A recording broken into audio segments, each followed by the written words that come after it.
أنا لما كنت بالسعودية بكل المناطق قالوا إني أنا ما راح أتعالج، أنا ما راح أمشي، وتعالجت يعني أنا قالوا لي إني أنا يعني ما راح أقدر أتعالج بالسعودية يعني بمناطق كثيرة.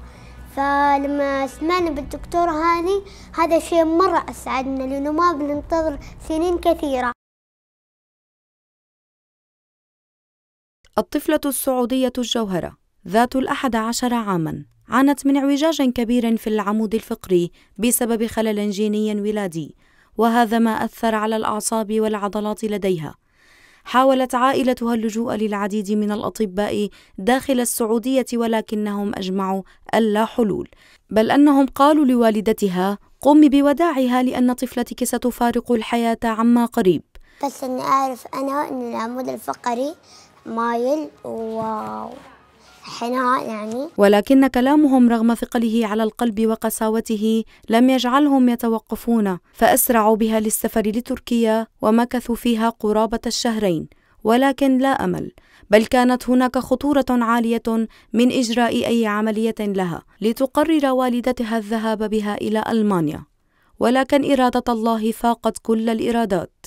أنا يعني بوجهة نظري إنه ماما وبابا زي الجنة. أنا ما يعني يمكن أنت تقولوا هذا بنت غريب، بس لكن أنا لا أقول كذا. توجهت الجوهرة مع عائلتها من تركيا إلى مصر للقاء الطبيب. كانت أقصى طموحات الطفلة أن لا ترتدي الأحزمة على ظهرها أبدا، وأن تتعافى من جميع آلامها وتفرح عائلتها بتمام صحتها من جديد. وأما والدتها فكانت تريد أن ترى ابنتها بدون آلام وأوجاع.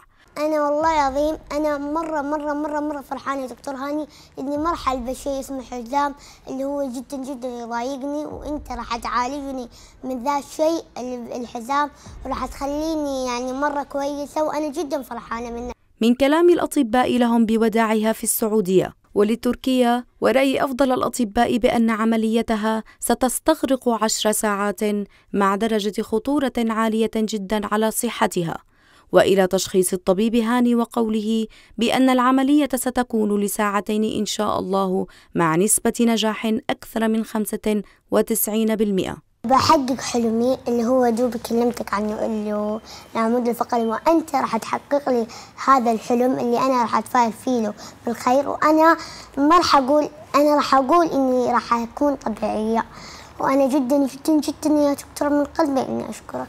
أتى يوم إجراء العملية. دخل الطبيب هاني إلى جوهرة ليطمئنها. بالرغم من قلق الطبيب هاني لمعرفته بصعوبة الحالة الصحية وتعقيدها، فقد آثر على نفسه أن يكمل ما وعدهم به. ساعتين من الترقب يعيشها الأهل خارجة، ليخرج الطبيب مبتسما كعادته. خرج بنجاح يبهر كل من يراه، نجاح عظيم في تاريخ طب جراحات العمود الفقري. بعد معاناة 10 سنين للجوهرة تمت الحمد لله وتكللت العملية بالنجاح والفضل لله، ثم للدكتور هاني اللي أسعدنا اليوم بنجاح العملية، وبعد معاناة 10 سنوات الحمد لله، لك الحمد لك الشكر. بعد ساعتين من العملية وقفت الجوهرة على قدميها والضحكة لا تفارق وجهها.